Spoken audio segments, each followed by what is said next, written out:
bem? Eu sou a professora Amanda, professora de Química da turma primeiro ano A, D e I. E a nossa aula de hoje é sobre funções inorgânicas. Esse conteúdo é referente ao conteúdo da 7ª e da 8ª semana da apostila de Química. Mas, professora, o que são funções inorgânicas? As funções inorgânicas são grupos de substâncias que apresentam características semelhantes com relação às propriedades químicas e estruturais. Essas funções, elas não vão apresentar como elemento químico central o carbono. Dentro do conteúdo de funções inorgânicas, a gente precisa aprender alguns conceitos importantes. O primeiro deles é a ionização. A ionização é o processo de formação dos íons e acontece quando átomos neutros se tornam carregados eletricamente após o contato com a água. Vou citar um exemplo. Moléculas neutras de ácido clorídrico, o HCl, ao entrar em contato com a água, vão sofrer ionização. Isso acontece porque a ligação química entre o H e o Cl vai ser rompida e vai formar os íons H+, que perdeu um elétron, e o Cl-, que ganhou um elétron. Isso acontece para garantir a estabilidade. Assim, o H+ vai se unir à água. Outro conceito muito importante é a dissociação. A dissociação é quando uma substância iônica é colocada em contato com a água e os íons já existentes vão se separar. Vou citar um exemplo. Quando colocamos cloreto de sódio, que é o sal de cozinha, em contato com a água, consequentemente, os íons que fazem parte desse elemento vão se separar e vai haver o quê? A liberação de Na+, e o Cl-.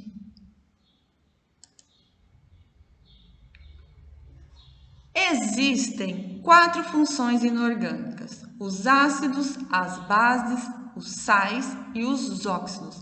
Cada função dessas é composta por substâncias que apresentam propriedades químicas semelhantes, tá? E isso vai ocorrer por conta das semelhanças que as suas fórmulas químicas têm, ou seja, a sua composição é parecida.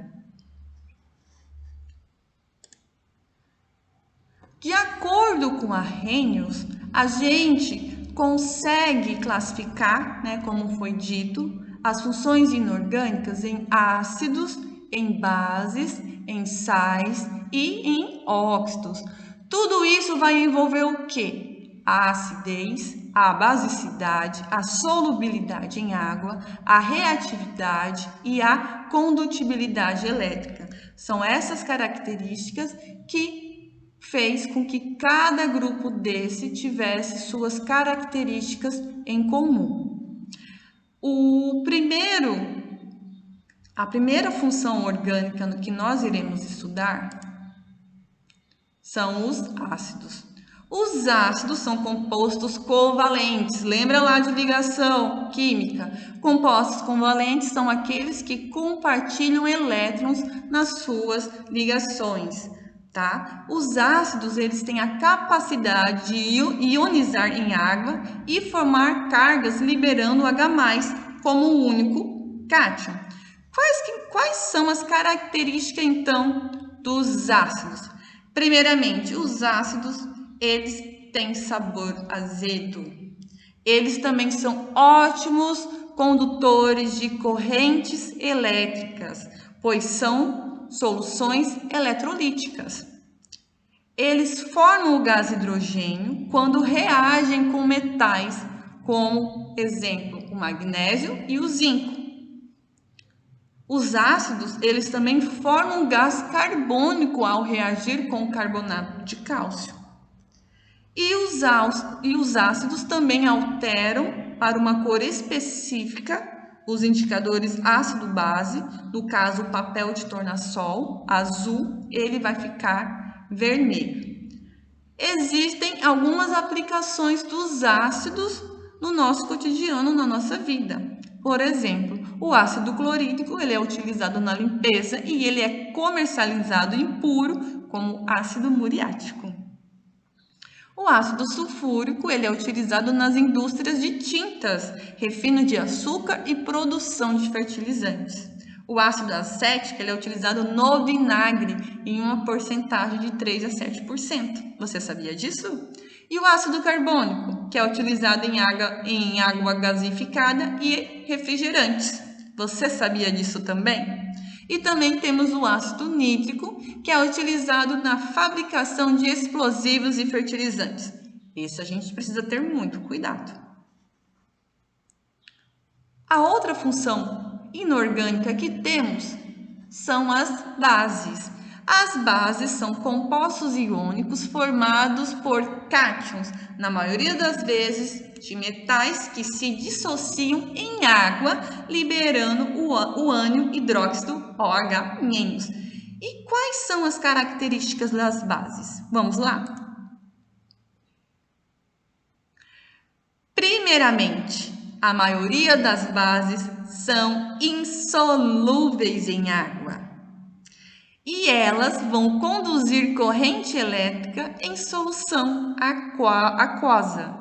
Elas também são bastante escorregadias e quando elas reagem com ácido, vão formar sal e água como produto.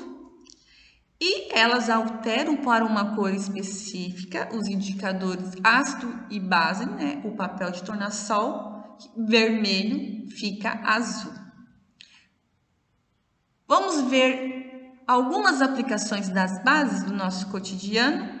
Nós temos o hidróxido de sódio, que é utilizado na fabricação de sabão e indústrias de corantes. Temos o hidróxido de magnésio, que é utilizado em produtos farmacêuticos como antiácido e laxante. Então, ele vai ajudar naquela queimação de estômago que você tem. Temos o hidróxido de amônio, que é utilizado na fabricação de fertilizantes e como gás de refrigeração. O hidróxido de alumínio, que é utilizado em produtos farmacêuticos como antiácido, né? Tá vendo que ele tem um pouquinho de semelhança lá com o hidróxido de magnésio? E o hidróxido de cálcio, que é utilizado na preparação da argamassa. A gente tem várias aplicações, né? E como eu sei se uma solução ela é ácida ou ela é básica? A gente utiliza então a escala de pH. A escala de pH corresponde ao potencial hidrogiônico de uma solução. Ele é determinado pela concentração de íons de hidrogênio, o H+, e serve para medir o grau de acidez, neutralidade ou alcalinidade de determinada solução. A escala de pH é representada numa escala que varia de 0 a 14. Então, ela consegue medir a acidez e a basicidade de uma solução. Então, é o seguinte, quando o pH representa 7, ela representa uma solução neutra. Vou dar um exemplo para vocês, no caso, a água. Todo pH abaixo de 7 são soluções ácidas. Então, a gente fala que o pH é ácido. E o que estão após o 7, acima do 7, no caso 7, 8, 9, 10, 11, 12, são soluções básicas, pH alcalino. Quanto menor o valor do pH, mais ácida será a solução. Quanto maior o valor do pH, mais básica será a solução. E 7 é o pH que representa uma solução neutra. Aqui tem alguns exemplos de soluções ácidas, que são soluções que têm o pH abaixo de 7. Como exemplo, o suco gástrico, que tem o pH 2, o suco de limão, pH 2,2, o vinagre, pH 3,0, o café, o pH 5 e o leite de vaca, pH 6,4. E aqui nós temos soluções básicas. O sangue humano tem mais ou menos o pH de 7,35, a água do mar um pH de 7,4, o bicarbonato de sódio de 8,4, o leite de magnésio de 10,5 e o alvejante de 2,5.